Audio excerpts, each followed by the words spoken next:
Okay, I don't know how to start this, so I'm just gonna start this. And excuse me because I'm gonna be reading because I did not memorize my lines. But in physics, there's this idea of quantum information, right? Something that can't be cloned, can't be reproduced, and has to exist outside the realm of duplication. And that got me thinkinizing. Maybe astrology is a form of quantum information.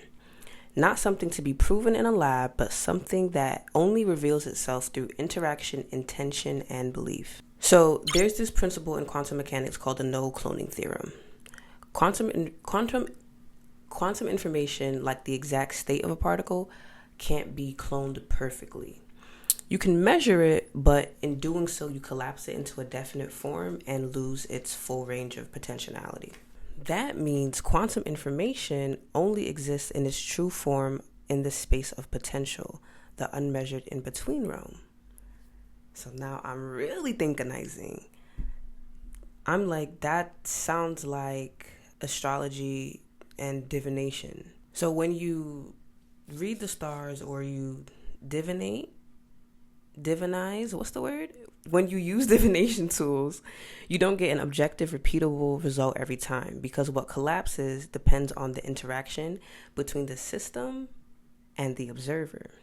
So I'm like, okay, that makes sense for astrology because when you go in with a specific question, I feel like you get answers.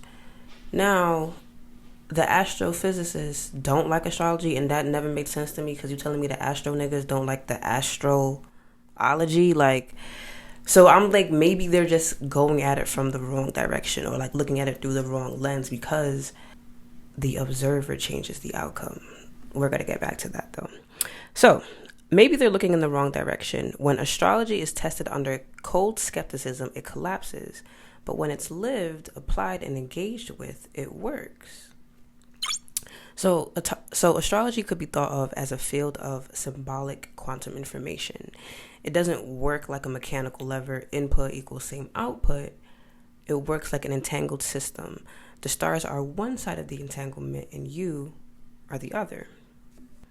So when you read the stars, you're collapsing potential into a narrative that is true for you in that moment. And I feel like that is the thing about astrology. It's personal and momentarily. Because I feel like you can go to an astrologer today, do a backflip, break your leg, go to that same astrologer, and shit gonna say something totally different, you know? But it's like science doesn't like that. But I'm thinking that's why astrology fails the scientific tests. They treat astrology like a reproducible machine when it's a living, entangled conversation. Observation changes outcome. Belief collapses possibility into reality. If we all have infinite lifelines, then astrology could be the larger organizing code, not a deterministic script, but a resonance field we can navigate with the right questions. Because whatever you believe is what's going to happen. And that's how manifestation works. Like, whatever you think is true is what is true. And, I mean, I don't want to get into, like, the specific beliefs. Because, like, oh, I believe you can't go outside with your hair wet because you're going to get sick. Or I go outside with my hair wet all the time. It's different for me. Like, I don't want to get into all of that. But on a manifestation tip, whatever you believe is what's going to happen, right? Like, That's what I'm gonna stop it at. So belief, focus, and attention are like the measurement devices in quantum mechanics. A skeptical scientist measuring astrology from the lens of prove this wrong will collapse it into noise versus a seeker who enters it with openness and intentionality, collapsing it into meaningful guidance. And I feel like that's another part where like the tests come in, or like where we can like scrutinize the test, because going to astrology for guidance versus just measuring it for this, like, oh, let me get 20 Capricorns, 10 Aries, and y'all should all pass the Capricorn test and the Aries test, because, you know what I'm saying, like, just for the fuck of it, to prove that this shit works, is like, why? What's the point? So say we did pass the Capricorn test and prove astrology to be real. What now? When motherfuckers been using this shit for however long, like, Obviously, science is science, and if it fails the scientific test, it fails the scientific test. Like, that's what it is. But you're telling me millions of people for hundreds of years have been using this system and getting results, and that's all fake, made up bullshit? Like, we all just delusional, lying about the same exact shit? Like, I don't know. I just feel like the way we're testing this is just not the right way, because we're treating it as if it's something it's not. Am I having a stroke? We're treating it as if it's something it's not. What quantum mechanics teaches us is that the observer changes the outcome. So, is it failing the scientific test? I don't know. But I'm thinking even more, and I'm talking to my dad the other day, and he's like, "Oh, do you know how big a Google is?" And we find out how big a Google is. Apparently, it's big as shit, like big as fuck. So big, we can't even conceptualize it.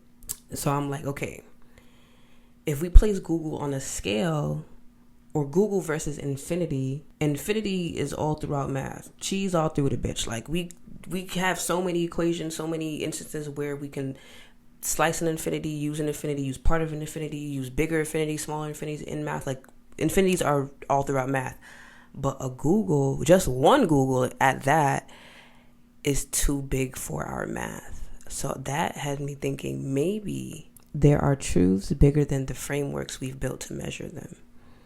Astrology, belief, synchronicities, these might be just glimpses of a bigger truth. Because if we all have infinite lifelines, I have an infinite amount of lifelines, you have an infinite amount of lifelines, your mama, your sister, the dog, everybody got an infinity of their own. If a Google is too big for our math, how can we map anything using the math that we have that contains an infinite amount of infinities? And it's like, yes, we do math.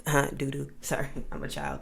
But yes, we do math with infinity. So it's like, it's mapped. But it's like, why can't we do math with Googles?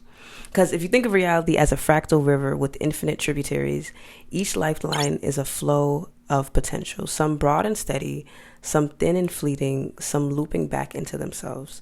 You exist on more than one at a time, but awareness usually focuses in on just one current.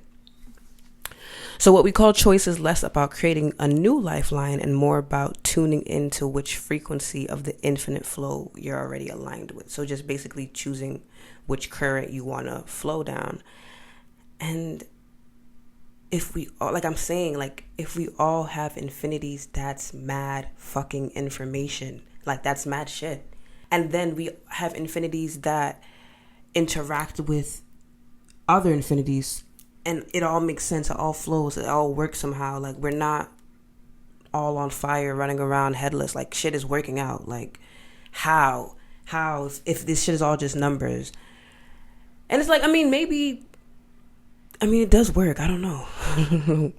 For all these infinite lifelines to not collapse into chaos, they require a meta code of cohesion. This code is vast, cosmic, and way bigger than any single human or computer could compute or comprehend. It's like the source operating system of existence, laws of resonance, vibration, and polarity.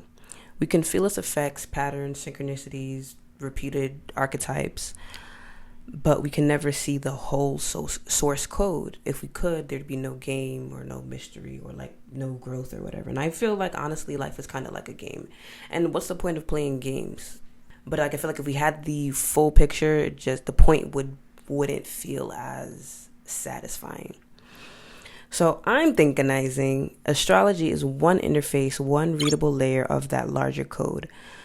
The stars and planets act as markers of resonance, giving us a symbolic way to interpret where we've tuned in the infinite weave.